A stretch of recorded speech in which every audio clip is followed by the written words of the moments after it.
Hello everyone, कैसे हो आप सभी लोग। आई होप आप बहुत अच्छे होंगे और अच्छे से तैयारी भी चल रही होगी। सो आज हम करने वाले हैं मंथली एमसीक्यू सीरीज का part 9 for the month of March. अगर आपने इसका प्रीवियस पार्ट नहीं देखा है तो आई बटन पे आप क्लिक कर सकते हैं। यहाँ पे आपको इसका लिंक विजिबल हो जाएगा और इस लेक्चर की जो पीडीएफ है वो एज यूजुअल आपको हमारे टेलीग्राम चैनल पे अपलोड कर दी जाएगी। तो जल्दी से स्टार्ट करेंगे आज का सेशन। Now, first आपका क्वेश्चन है, ISRO recently achieved this significant milestone by successfully accomplishing the de-docking of its space docking experiment, that is SpaceX satellite. With this achievement, India became the dash country to demonstrate space docking technology. तो recently ISRO ने जो है D docking experiment आपका successfully implement किया है। ठीक है, अब ऐसा करने वाला इंडिया जो है वो कौन से नंबर का आपका जो है कंट्री बन गया है। ऐसा करने वाला इंडिया 4th कंट्री बना है।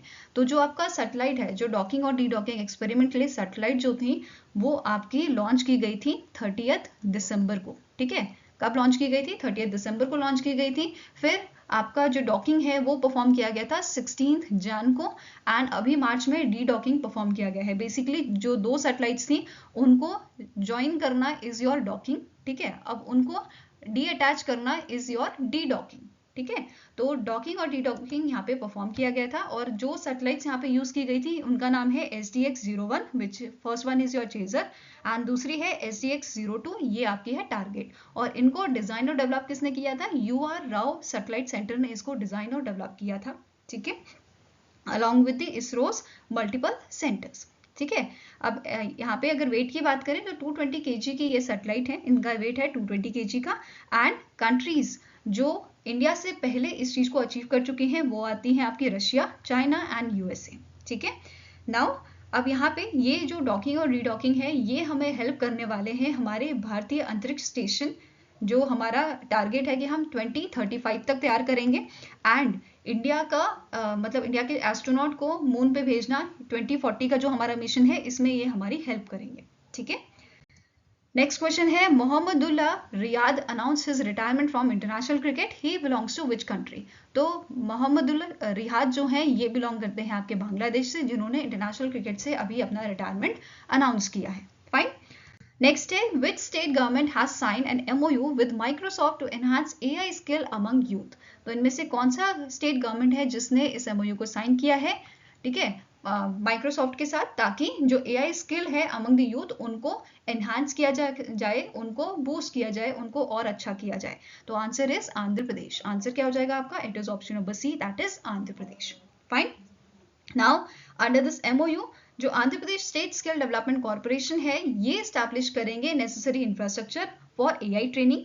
ठीक है, मतलब आंध्र प्रदेश में जो भी आपके फिजिकल स्ट्रक्चर्स की नीड होगी उनको ये स्टैब्लिश यहाँ पे करेंगे। साथ में ही इस MOU के तहत 2 लाख यूथ जो हैं वो ट्रेन किए जाएंगे आपके artificial intelligence, cloud computing, digital productivity जैसी चीजों पे। ठीक है, विद इन अ ईयर, ये इनका टारगेट है। साथ में ही ये ट्रेन करेंगे 500 teachers, 10,000 engineering students and 30,000 ITI students को under this MOU and 100 hours की यहाँ पे AI ट्रेनिंग आपकी रहेगी जो 50,000 इंडिविजुअल्स को यहाँ पे ट्रेन करेगी for improving there public services and capacity building. ठीक है, जो उनको हेल्प करेगी इस चीज में। नाउ AI करिकुलम इंटीग्रेशन जो है वो भी यहाँ पे किया जाएगा इन एजुकेशन इंस्टीट्यूट। तो माइक्रोसॉफ्ट इस चीज के लिए इनको यहाँ पे असिस्ट करेगा। ठीक है, साथ में यहाँ पे सर्टिफिकेशन भी माइक्रोसॉफ्ट प्रोवाइड करेगा। फाइन, नेक्स्ट आपको क्वेश्चन है, which two companies have secured the majority stake in a Magma HDI general insurance company in a deal valuing company at rupees 4,500 crore. तो इनमें से कौन सी दो कंपनी है जिन्होंने मैक्सिमम स्टेक हायर किए हैं, एक्वायर किए हैं आपके Magma HDI general insurance company में, और इसकी वैल्यू कितनी दी है इन्होंने? रुपीज 4,500 करोड़। तो answer is option number B, that is Patanjali Ayurveda and DS group, और इन्होंने 98% स्टेक यहाँ पे एक्वायर किए हैं। ठीक है, अब जो ये स्टेक्स हैं ये ट्रांसफर किए जाएंगे Sanoti properties, Sellica developers and Jagvar advisory services द्वारा to the Patanjali Ayurveda and DS group. Fine, now Patanjali की बात करें, पतंजलि के करंट चेयरपर्सन है आचार्य बालकृष्ण। हेडक्वार्टर लोकेटेड है आपका हरिद्वार उत्तराखंड में and it is founded in the 2006। Next is Temasek Holdings Private Limited, जो सिंगापुर की आपकी फर्म है, is set to acquire -% stake in a Haldiram Snacks Food Private Limited for over 8,000 crore. तो जो आपका टीमास्क होल्डिंग है, ये 10% स्टेक एक्वायर कर रहे हैं आपके हल्दीराम में, ठीक है। और इसकी वैल्यू कितनी है? 8,000 करोड़ की इसकी वैल्यू है। फाइन। नेक्स्ट क्वेश्चन है, which the major tech companies have signed a pledge to support global initiative to triple nuclear energy capacity by 2050। तो इनमें से कौन सी आपकी कंपनीज हैं, कौन सी 3 कंपनीज हैं जिन्होंने इस प्लेज को साइन किया है कि हम 2050 तक ट्रिपल कर देंगे न्यूक्लियर एनर्जी कैपेसिटी को। तो it is sine by the Amazon, Google and Meta, ठीक है। It is sine by the Amazon, Google and Meta. Fine. And जो ये pledge थी, it was signed by the World Nuclear Association on the sideline of a CERAWeek by the S&P Global Energy Conference, which was held in the Houston, USA. Next up question है, according to the Morgan Stanley, which country is projected to become the third largest economy in the world by 2028? तो इनमें से कौन सी country है जो 2028 तक third largest economy बन जाएगी वर्ल्ड की? तो ये प्रोजेक्शन दिया है मॉर्गन स्टैनले ने कि इंडिया थर्ड लार्जेस्ट इकोनॉमी बनेगा 2028 तक, और इंडिया की जो आपकी इकोनॉमी है ये पहुंच जाएगी 5.7 ट्रिलियन $, 2028 तक, ठीक है। 2023 में इंडिया जो है 5th लार्जेस्ट इकोनॉमी बना था, एंड अब 2028 में ये थर्ड लार्जेस्ट इकोनॉमी बन जाएगा, ऐसे यहाँ पे प्रोजेक्शन दी गई है। और ये भी प्रिडिक्ट किया गया है कि इंडिया की इकोनॉमी जो 3.5 ट्रिलियन $, थी 2023 में, ये बढ़कर 2026 में 4.7 ट्रिलियन $, हो जाएगी। अगर हम बात करें टॉप इकोनॉमीज की, तो अभी टॉप 3 इकोनॉमीज चल रही है आपकी यूएसए, चाइना एंड जर्मनी, और 2028 तक इंडिया जो है जर्मनी को रिप्लेस कर देगा, ये प्रोजेक्शन दी गई है, ये प्रेडिक्शन यहाँ पे, ये एस्टिमेशन दिया गया है, ठीक है। साथ में ही बोला गया है इंडिया का जो शेयर है वर्ल्ड जीडीपी में, इट इज एक्सपेक्टेड कि ये आपका 3.5 से बढ़ के 4.5% ये आपका हो जाएगा 2029 में, ठीक है, 2029 तक। फाइन। इसके अलावा यहाँ पे बोला है इन्होंने प्रोजेक्शन दिया है 3 डिफरेंट सिनारियो में, 3 डिफरेंट सिचुएशंस में इंडिया के ग्रोथ की। जैसे बियर सिनारियो उन्होंने दिया है जहाँ पे एक्सपेक्टेड है इंडिया की जो इकोनॉमी है ये बढ़कर 6.6 ट्रिलियन हो जाएगी 2035 तक, ठीक है। और पर कैपिटा जीडीपी बढ़कर कितनी हो जाएगी? 4,247 $, ये आपकी हो जाएगी। देन सेकेंड सिनारियो है बेस सिनारियो, जहाँ पे इंडियन इकोनॉमी इन्होंने प्रेडिक्ट किया है 8.8 ट्रिलियन हो जाएगी, ठीक है, 2038 तक, और पर कैपिटा आपकी बढ़ के 5,683 $, हो जाएगी। वहीं पे लास्ट सिनारियो है बुल सिनारियो, जिसमें बोला है 10.3 ट्रिलियन $, ये बढ़ के हो जाएगी इकोनॉमी इंडिया की, और पर कैपिटा जीडीपी ये कितनी हो जाएगी? 6,706 ये आपकी हो जाएगी, ठीक है। इसके अलावा यहाँ पे बोला है, इन्होंने एस्टिमेशन लगाया है कि इंडिया की जो जीडीपी है फाइनेंशियल ईयर 2025 की ये 6.3 बताई है, और फाइनेंशियल ईयर 2026 की 6.5% बताई है। वहीं पे इन्फ्लेशन बताया है 4.9% का आपका फाइनेंशियल ईयर 2025 के लिए, और 27 के लिए 4.3% बताया है। फाइन। नाउ मॉर्गन स्टैनले की बात करें स्टैटिक इन्फॉर्मेशन, तो चेयरमैन एंड सीईओ इसके हैं टेड पिक, हेडक्वार्टर लोकेटेड है न्यूयॉर्क में, और स्टैब्लिश किया गया था 1935 में। Next is which company recently received RBI's in principle authorization for cross border payment. तो इनमें से कौन सी आपकी कंपनी है जिसको अप्रूवल यहाँ पे दिया गया है, इन प्रिंसिपल ऑथराइजेशन मिला है क्रॉस बॉर्डर पेमेंट के लिए फ्रॉम दी आरबीआई? तो इट इज योर ब्रिस्क पे, ठीक है। कौन सी कंपनी है? इट इज ब्रिस्क पे। ब्रिस्क पे पहले सिर्फ एक्सपोर्ट हैंडल करता था, अब इसको एक्सपोर्ट और इंपोर्ट ट्रांजैक्शन दोनों हैंडल करने का अप्रूवल मिल चुका है। फाइन। नाउ ब्रिस्क पे जो है ब्रिस्क पेमेंट एक्सचेंज इसका फुल फॉर्म है। फाइन। नेक्स्ट क्वेश्चन है which company has become the first private firm to receive reinsurance licence from IRDAI। Reinsurance क्या होता है? Insurance for the insurance companies या इंश्योरेंस फॉर इंश्योरर, ठीक है। ये होता है आपका री इंश्योरर, मतलब जो इंश्योरेंस कंपनी को इंश्योरेंस दे, ठीक है। अब रिसेंटली IRDAI ने इनमें से कौन सी कंपनी है जिसको री इंश्योरेंस आपका लाइसेंस प्रोवाइड किया है? तो it is your option number B, value attics re insurance को री इंश्योरेंस लाइसेंस R2 लाइसेंस या R2 कैटेगरी लाइसेंस दिया गया है IRDAI द्वारा, ठीक है। ये जो ऑर्गेनाइजेशन है ये पहली प्राइवेट सेक्टर री इंश्योरर बनी है इंडिया की। अभी तक सिर्फ GIC री थी, वो भी पब्लिक सेक्टर की थी, अभी प्राइवेट सेक्टर की ये बनी है, एंड ये लोकेटेड है आपकी बेंगलुरु कर्नाटका में। फाइन। नाउ ये जो आपका डिसीजन लिया गया था, ये आपका लाइसेंस प्रोवाइड करने का ये लिया गया था ड्यूरिंग दी 129th मीटिंग जो हुई थी IRDAI की इन मंथ ऑफ मार्च, ठीक है। और जो ये कंपनी है आपकी वैल्यू एटिक्स री इंश्योरेंस, इसकी इनिशियल पेड अप कैपिटल आपकी रहेगी 210 करोड़ की। नाउ GIC जो है, जैसे कि मैंने आपको बताया, GIC जो है ये पब्लिक सेक्टर एंटिटी है जो इकलौती री इंश्योरर थी इंडिया की अभी तक। अब कौन सी आ गई है, आपकी वैल्यू एटिक्स भी आ गई है। फाइन। नाउ IRDAI की बात करें तो आपके इसके चेयरपर्सन है देवशीष पांडा, हेडक्वार्टर्स का लोकेटेड है आपका हैदराबाद तेलंगाना में। नाउ नेक्स्ट क्वेश्चन है very important question, which of the following companies have been identified as a domestic systematically important insurer for the financial year 2025?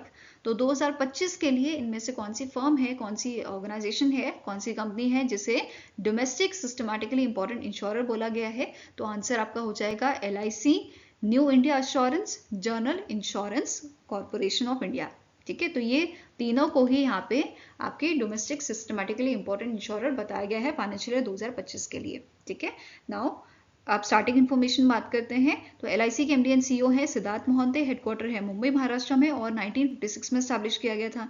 New India insurance company की बात करें, current CMD है Girija Subramanian, headquarter located है मुंबई महाराष्ट्र में, 1919 में इसकी शुरुआत की गई थी। GIC री के आपके करंट CMD है रामास्वामी नारायणन, हेडक्वार्टर लोकेटेड है मुंबई महाराष्ट्र में और 1972 में से स्टैब्लिश किया गया था। नेक्स्ट आपको क्वेश्चन है, how many Indian sites were recently added to UNESCO tentative list of world heritage site? तो रिसेंटली 6 साइट्स जो हैं वो ऐड की गई हैं यूनेस्को की tentative list of world heritage site. ऐसी साइट्स जिनको फ्यूचर में वर्ल्ड हेरिटेज साइट बनाया जा सकता है, उनकी एक टेंटेटिव लिस्ट बनाई जाती है। उसी लिस्ट में अभी 6 साइट्स को ऐड किया गया है। कौन कौन सी ये साइट्स हैं? कांगर वैली नेशनल पार्क, आपका Mudumal megalithic menhirs, then Ashokan edict site along with Mauryan routes, then आपका है Chausath Yogini temple, Gupta temple in north India, places fortress of a Bundelas in Madhya Pradesh and Uttar Pradesh. तो ये 6 साइट्स को इस टेंटेटिव लिस्ट में ऐड किया गया है। इसी के साथ अब 62 साइट्स हो गए हैं इंडिया के टेंटेटिव लिस्ट में, यूनेस्को की टेंटेटिव लिस्ट में 62 साइट्स हो गए हैं। इसके अलावा एज ऑफ मार्च 2025 इंडिया के टोटल 43 प्रॉपर्टीज आपके इंस्क्राइब किए गए हैं as a UNESCO world heritage site, ठीक है। अब इसमें कैटेगराइज वाइज बात करें तो कल्चरल साइट्स आपके 35 हैं, नेचुरल साइट्स हैं 7, मिक्स साइट है 1, ठीक है। नाउ नेक्स्ट क्वेश्चन है, which 3 countries conducted the joint naval drill named Maritime Security Belt 2025 in the Gulf of Oman? तो इनमें से कौन सी कंट्री है जिन्होंने इसको कंडक्ट किया था?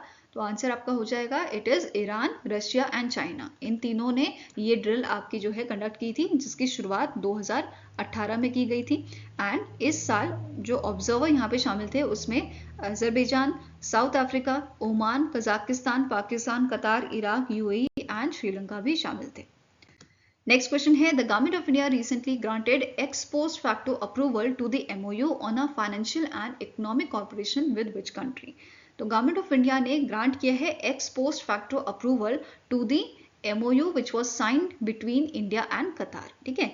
आपका एक MOU साइन हुआ था इंडिया और कतार के बीच में फाइनेंशियल एंड इकोनॉमिक कॉर्पोरेशन को लेके। इन मंथ ऑफ फरवरी ये साइन हुआ था बिटवीन इंडिया और कतार की तरफ से, ये आपका साइन हुआ था।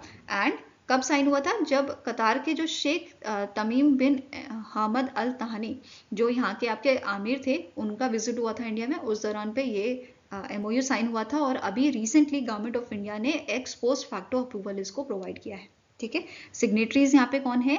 बल्दियो प्रूसार्था, जॉइंट सेक्रेटरी जो आपके हैं डिपार्टमेंट ऑफ इकोनॉमिक अफेयर्स के, and mister Mohammed Hassan Jaber Al Jaber जो ambassador to the state of Qatar है, ठीक है। इनके बीच में ये अग्रीमेंट साइन हुआ है। नेक्स्ट क्वेश्चन है, which Indian water board becomes the first to receive certification from the bureau of Indian standards for its pipe drinking water supply management system? तो इनमें से कौन सा आपका वाटर बोर्ड है जिसने अभी सर्टिफिकेशन रिसीव किया है BIS से, ब्यूरो ऑफ इंडियन स्टैंडर्ड से, for its pipe drinking water supply management system? तो answer here is it is a board of water board of Bangalore, ठीक है। Bangalore water supply and sewerage जो आपका बोर्ड है, इसको BIS का सर्टिफिकेशन मिला है। बेसिकली BIS का जो सर्टिफिकेशन है ये उनको सर्टिफिकेशन प्रोवाइड करती है ऐसे बोर्ड को जो इंटरनेशनल वाटर क्वालिटी स्टैंडर्ड्स को मतलब उस पर खरे उतरते हैं, ठीक है, जो इनके वाटर स्टैंडर्ड है उन पे खरे उतरते हैं, तो उनको ये सर्टिफिकेशन प्रोवाइड करता है BIS। एंड जो ये सर्टिफिकेशन दिया गया है वो 3 साल के लिए वैलिड है, 6 मार्च 2025 से 5 मार्च 2028 तक ये आपका वैलिड रहेगा। नाउ BIS की बात करें तो इसके DG हैं प्रमोद कुमार तिवारी, हेडक्वार्टर लोकेटेड है न्यू दिल्ली में और इसकी शुरुआत 1986 में की गई थी। नेक्स्ट आपको क्वेश्चन है, which ministry has launch the 3rd edition of prime minister's young upcoming and versatile author 3.0 scheme. तो अभी 3rd एडिशन आपका लॉन्च किया गया है PM युवा स्कीम का, जिस स्कीम का मेन एम क्या है कि जो हमारे यंग ऑथर्स हैं उनको अनकरेज करना, ठीक है। तो कौन सी मिनिस्ट्री द्वारा इसे लॉन्च किया गया है? मिनिस्ट्री ऑफ एजुकेशन द्वारा लॉन्च किया गया है और इसकी शुरुआत 2021 में की गई थी एज अ पार्ट ऑफ आज़ादी का अमृत महोत्सव, ठीक है, इसे लॉन्च किया गया था। नाउ आपको नोट करना है इन मंथ ऑफ फरवरी जो मिनिस्ट्री ऑफ एजुकेशन जो है इन्होंने लॉन्च किया है 41 new books under the PM युवा 2.0 स्कीम जो लॉन्च की गई थी 2022 में। मतलब जो इस स्कीम के थ्रू जो ऑथर्स थे उन्होंने जो बुक्स लिखी थी वो यहाँ पे पब्लिश की गई हैं उन ऑथर्स की बुक। ओके, नाउ नेक्स्ट बात करेंगे PM युवा 3.0 स्कीम की। तो इस प्रोग्राम को स्टार्ट किया गया था with a national level competition जो MyGov पोर्टल में आपका जो है स्टार्ट हुआ था 11 मार्च से और ये 10 अप्रैल तक चलेगा। इसमें 50 ऑथर्स को सेलेक्ट किया जाएगा अंडर दी डिफरेंट थीम्स, जैसे Indian diaspora and its role in nation building, इसमें 10 ऑथर्स को सेलेक्ट किया जाएगा। देन इंडियन नॉलेज सिस्टम में 20 ऑथर को and makers of modern India में 20 ऑथर को यहाँ पे सिलेक्ट किया जाएगा। देन कैंडिडेट्स जो सिलेक्ट किए जाएंगे, ठीक है, ये आपके मतलब इस नेशनल जो लेवल का कंपटीशन है इसमें जो आपके प्रीवियस एडिशन हुए उनमें से कोई पर्सन यहाँ पे सेलेक्ट नहीं किया जाएगा। तो बेसिकली जो न्यू कमर्स होंगे उनको ही यहाँ पे चांस मिल रहा है, ठीक है। नाउ जो रिजल्ट है वो आपका मई 2025 से जून 2025 के बीच में आएगा एंड जो सिलेक्टेड ऑथर्स होंगे उनको मेंटरशिप प्रोवाइड की जाएगी 30 जून से 30 दिसंबर तक, ठीक है।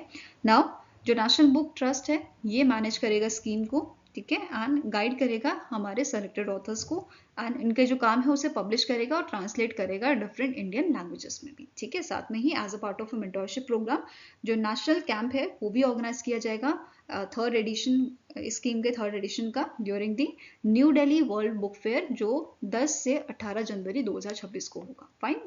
नेक्स्ट आपको क्वेश्चन है, how much funding did union minister for information and broadcasting Ashwini Vaishnaw announce to boost the creator economy during the high level session जो आपका न्यू दिल्ली में हुआ था और ये हाई लेवल सेशन आपका हुआ था on the world audio visual and entertainment summit. तो कितना अमाउंट यहाँ पे या कितनी फंडिंग जो है वो अनाउंस की गई है? तो answer is option number A, $1 billion की फंडिंग यहाँ पे अनाउंस की गई है। और इसी इवेंट में एक और अनाउंसमेंट की गई थी कि जो गवर्नमेंट ऑफ इंडिया है ये 391 करोड़ की फंडिंग यहाँ पे देंगे, एलोकेट करेंगे इंडिया के सेटअप करने के लिए इंडिया के first Indian institute of creative technology को। और ये कहाँ सेटअप किया जाएगा? गोरेगांव फिल्म सिटी मुंबई महाराष्ट्र में, ठीक है। इसके अलावा इस इवेंट के दौरान ministry of information and broadcasting ने और गवर्नमेंट ऑफ महाराष्ट्र ने एक MOU साइन किया है ताकि बूस्ट किया जा सके collaboration in media entertainment and digital outreach पे, ठीक है। साथ में ही नोट करना है कि जो वेट्स 2025 समिट है ये आपका मुंबई महाराष्ट्र में होगा, 1 से 4 मई को ये आपका होगा। फाइन। नेक्स्ट क्वेश्चन है, identify the web portal that was launch by union minister of state for steel and ministry of heavy industry जिनका नाम है Bhupathi Raju Srinivasa Varma under the steel research technology mission of India to enhance innovation in a steel sector. तो सबसे पहले बात करेंगे आपके SRTMI की, steel research technology mission of India की। तो ये आपका एक कोलैबोरेटिव प्लेटफॉर्म है जिसे मिनिस्ट्री ऑफ स्टील ने स्टैब्लिश किया है and with the domestic steel industry ताकि प्रमोट किया जा सके R&D in a steel technology, decarbonisation and digitalisation को। फाइन। नाउ अब यहाँ पे एक पोर्टल लॉन्च किया गया है, हमारे जो मिनिस्टर हैं भूपति राजू जी इनके द्वारा एक पोर्टल लॉन्च किया गया है under the SRTMI mission enhance करने के लिए। और किस चीज़ के लिए? एनहांस करने के लिए innovation in the steel sector. तो इस पोर्टल का नाम है स्टील कोलैब, ठीक है। क्या नाम है इसका? नाम स्टील कोलैब इसका नाम है। और यहाँ पे 3 स्कीम जो है वो भी लॉन्च की गई थी। जैसे पहली स्कीम है चैलेंज मेथड स्कीम, तो इस स्कीम के तहत आइडेंटिफाई और रिजॉल्व किया जाएगा ऐसे चैलेंजेस को जो फेस किया जा रहा है स्टील इंडस्ट्री में, ठीक है, जैसे आपका कार्बन एमिशन को कम करने का ये एक चैलेंज है, या प्लांट एफिशिएंसी जो है उसको इम्प्रूव करने का ये चैलेंज है, तो इनको आइडेंटिफाई करके रिजॉल्व यहाँ पे किया जाएगा। इसके अलावा नेक्स्ट आपकी स्कीम है ओपन इनोवेटर मेथड स्कीम। ये सपोर्ट करेगी open research proposal from academia and researchers in partnership with the steel industry, ताकि आपका जो है इनोवेटिव सॉल्यूशंस को फोस्टर किया जा सके, उन्हें बोल्स्टर किया जा सके। नाउ नेक्स्ट है स्टार्टअप एक्सेलरेटर स्कीम। इस स्कीम के तहत फंडिंग और मेंटरशिप प्रोवाइड की जाएगी जो आपके अर्ली स्टेज स्टार्टअप्स होंगे उनको। ओके, नेक्स्ट क्वेश्चन है in which state did Union Minister J. Kishan Reddy launch India's first ever auction of exploration license and AI powered exploration hackathon? तो इनमें से कौन सा स्टेट है जहां पे union minister J Kishan Reddy ने लॉन्च किया था इंडिया का पहला auction of a exploration license and AI powered exploration hackathon को? तो it was launch in the Goa के पणजी में ही आपका लॉन्च किया गया था। फाइन, नाउ जो यूनियन मिनिस्टर है हमारे जे किशन रेड्डी जी, इनके द्वारा लॉन्च किया गया था इंडिया का पहला ऑक्शन एक्सप्लोरेशन लाइसेंस का 13 एक्सप्लोरेशन ब्लॉक्स में फॉर क्रिटिकल मिनरल्स। इंडिया के क्रिटिकल मिनरल्स आपके 30 हैं, यहाँ पे आप इसकी लिस्ट देख सकते हो। और इस इवेंट के दौरान, ठीक है, जो आपका दोनापोला में हुआ था इन दी पणजी गोवा। ठीक है, for the initial phase license, जो इनिशियल फेज है, इनिशियल फेज में जो लाइसेंस है वो इशू किए गए हैं आपके एक्सप्लोरेशन ब्लॉक्स को, जैसे rare earth elements, zinc, diamond, copper, platinum group minerals, इन सबको यहाँ पे इशू किए गए हैं पहले फेज में लाइसेंस। ठीक है, इसके अलावा जो इवेंट है इसमें फीचर किया गया था road show, 5th tranche of critical mineral block and launch of artificial intelligence hackathon 2025, mineral exploration hackathon which is focused on mineral targeting using AI.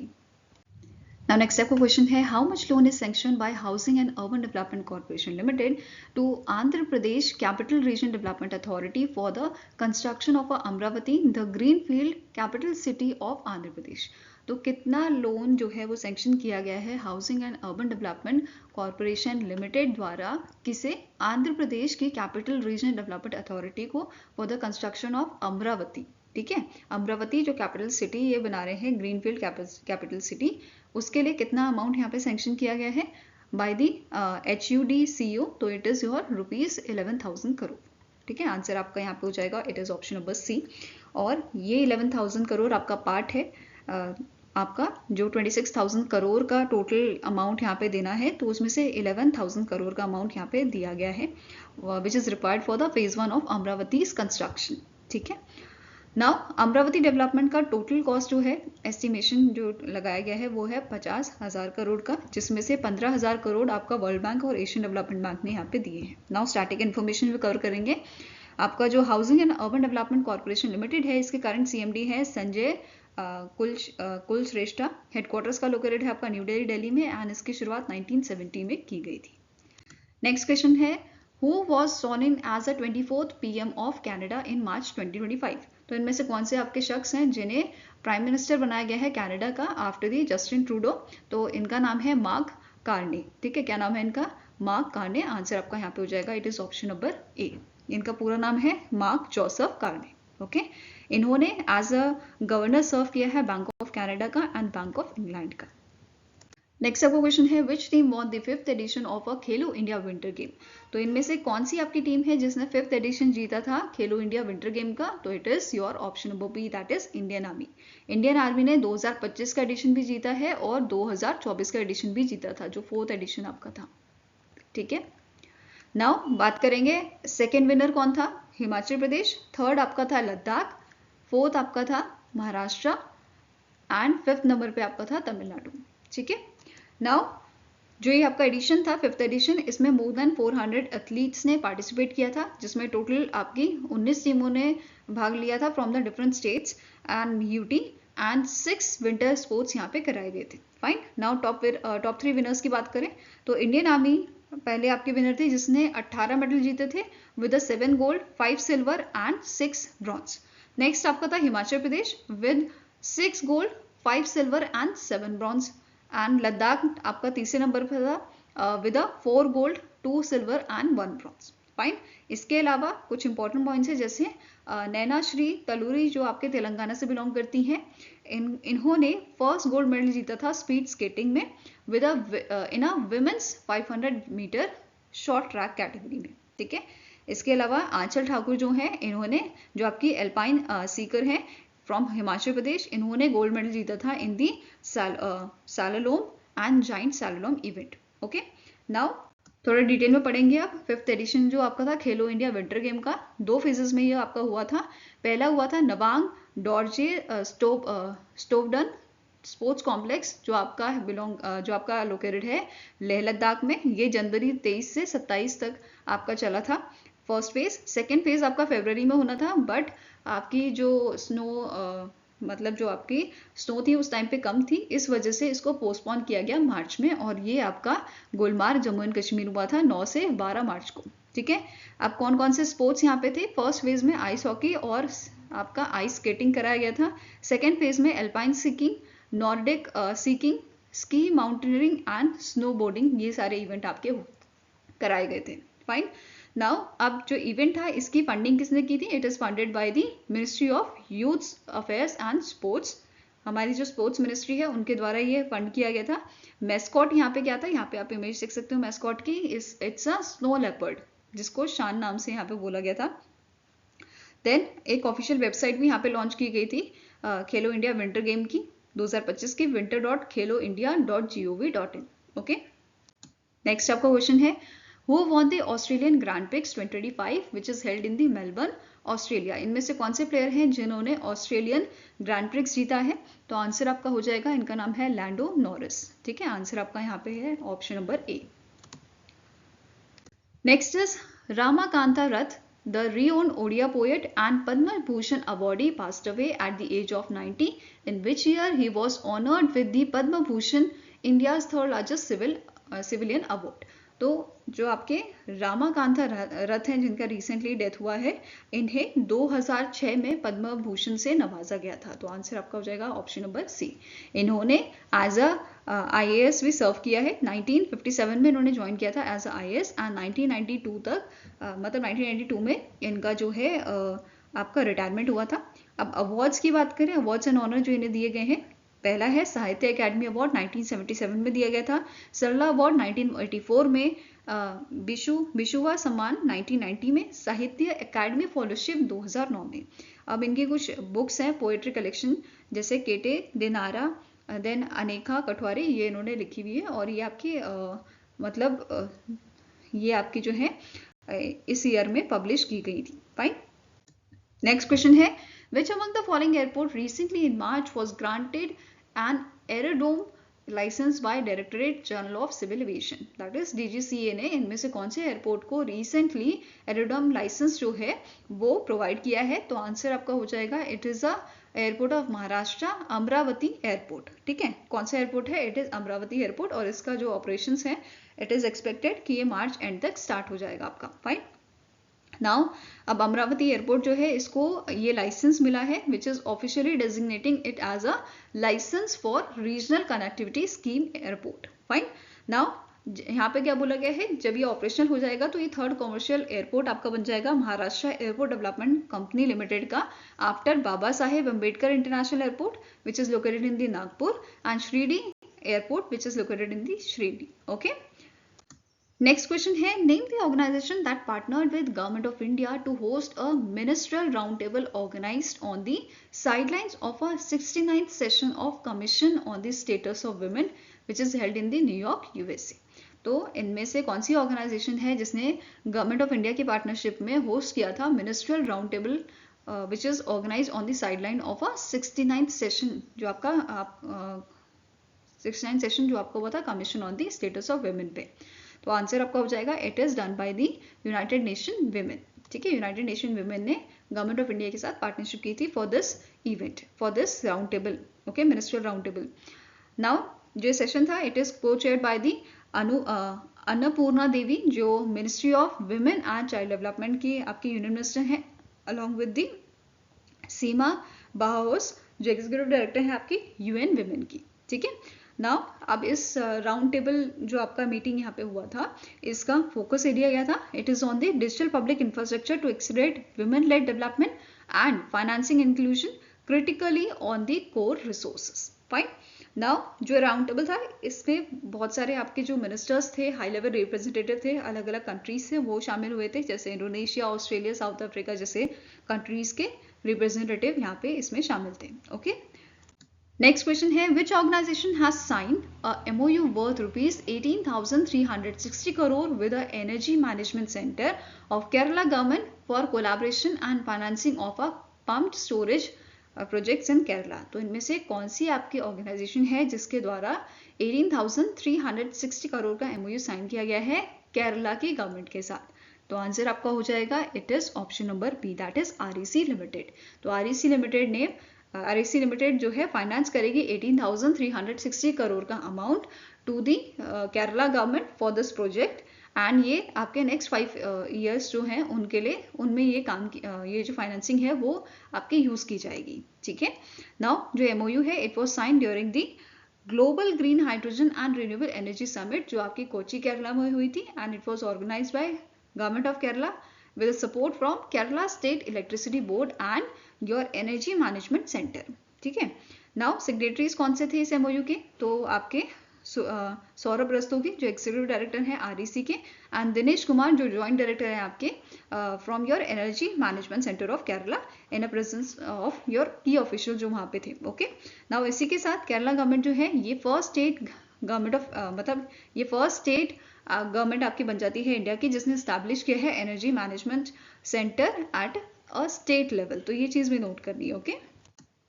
Now next is, in March 2025 the Reserve Bank of India was awarded with the Digital Transformation Award 2025 for which technology driven initiative? तो इनमें से कौन से आपके initiative हैं जिसकी वजह से रिजर्व बैंक ऑफ इंडिया को डिजिटल ट्रांसफॉर्मेशन अवार्ड दिया गया है? तो आंसर आपका हो जाएगा, it was given for the initiative like Sarathi and Prabha. Okay. इन दोनों के लिए जो है RBI को ये अवार्ड के लिए मतलब सेलेक्ट किया गया है।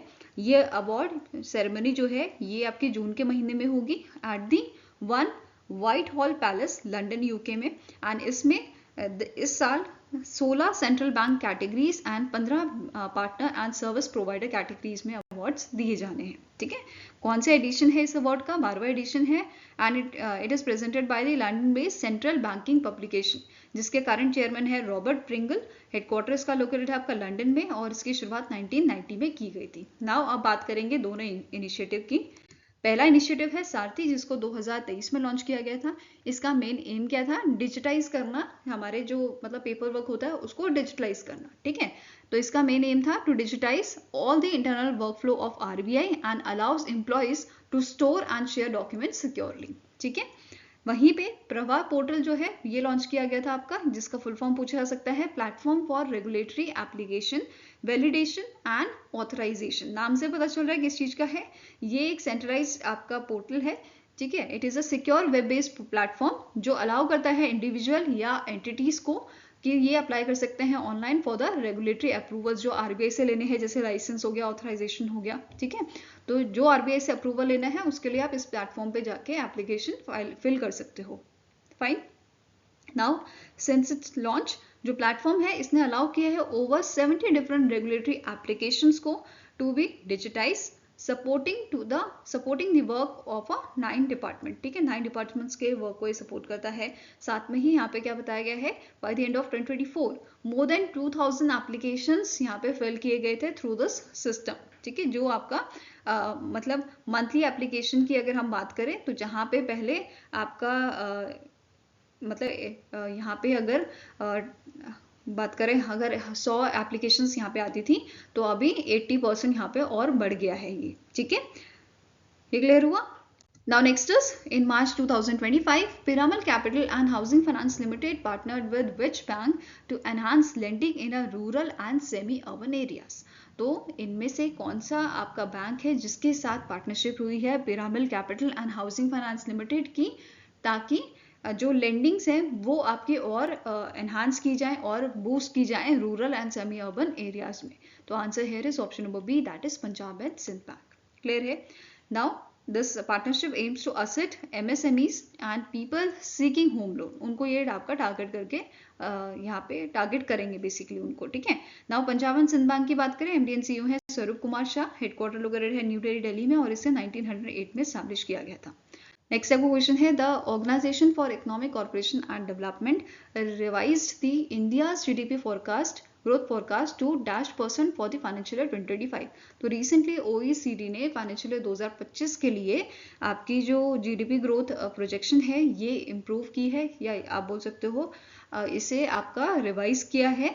फाइनेंशियल ईयर 2024 के कंपैरिजन में यहाँ पे बात हो रही है, 2024 के लिए ये आपका 6.3% था, अब इसे इंक्रीज करके इन्होंने फाइनेंशियल ईयर 2025 के लिए 6.4% कर दिया है, ठीक है। तो आंसर यहाँ पे क्या हो जाएगा, it is option number C. Now यहाँ पे आप जो ईयर ऑन ईयर ग्रोथ है वो देख सकते हैं इंडिया की, जैसे आपका 2024 का डेटा है 6.3% का, 2000 आपका 25 का फाइनेंशियल ईयर 2025 की यहाँ पे बात हो रही है 6.4% एंड फाइनेंशियल ईयर 2026 के लिए ये 6.6% यहाँ पे प्रोजेक्शन इनके द्वारा दिया गया है। फाइन। नाउ यहाँ पे OECD ने जो है रिवाइज किया है ग्लोबल GDP ग्रोथ फॉरकास्ट भी, पहले 3.3% दिया गया था, अब इसे 3.1% इन्होंने रिवाइज किया है। नाउ स्टैटिक इन्फॉर्मेशन कवर करेंगे। OECD के करंट सेक्रेटरी जनरल आपके हैं मैथिस कॉर्मन, हेडक्वार्टर लोकेटेड आपका पेरिस फ्रांस में। नेक्स्ट आपका क्वेश्चन है, the book Leo the untold story was written by which individual. तो इनमें से कौन से आपके पर्सन है जिसने ये बुक लिखी है, the Leo the untold story, it was written by PS Raman, ठीक है। किसने लिखी है, PS रमन द्वारा लिखी गई है और इसकी फर्स्ट कॉपी दी गई है म्यूजिशियन अनिरुद्ध रविचंद्र जी को, ठीक है। वहीं पे इस बुक को आपका अनवील किया था MS धोनी ने अलॉन्ग विद CD गोपीनाथ, जो आपके फॉर्मर इंडियन टेस्ट क्रिकेटर्स। यहाँ पे आप बुक देख सकते हैं। Now national and international days, पहला आपका है international day to combat Islamophobia, ये 15 मार्च को आपका ऑब्जर्व किया जाता है एंड इस बार 3rd एडिशन इसका हमने ऑब्जर्व किया था। Next is world consumer right day, 15 March को ऑब्जर्व किया जाता है और इसकी थीम थी a just transition to sustainable lifestyle. Next है इंटरनेशनल डे ऑफ मैथमेटिक्स और अ पाई डे, इसको 14 मार्च को ऑब्जर्व किया जाता है और 6th एडिशन इसका हमने ऑब्जर्व किया था with the theme mathematics art and creativity. और इस दिन यूनेस्को ने in collaboration with IMU international mathematical union and the imaginary इन्होंने होस्ट किया था एक webinar which is focused on a theme of international day of mathematics art and creativity, इस पे फोकस था। नाउ आपकी बात कर लेते हैं इंटरनेशनल मैथमेटिकल यूनियन की, ठीक है। ये आपका ऑर्गेनाइजेशन के प्रेसिडेंट है हिराको, इनका हेडक्वार्टर लोकेटेड है आपका IMU का बर्लिन जर्मनी में और इसे 1920 में स्टैब्लिश किया गया था। फाइन। नेक्स्ट है international day of action for reverse, इसको ऑब्जर्व किया जाता है 14 मार्च को, 20th एडिशन था एंड इसका मेन एम क्या है कि जो हमारी रिवर्स है उनकी इंपॉर्टेंस समझना और उनको प्रोटेक्ट करना, ठीक है। थीम आपकी थी आर रिवर्स आर फ्यूचर।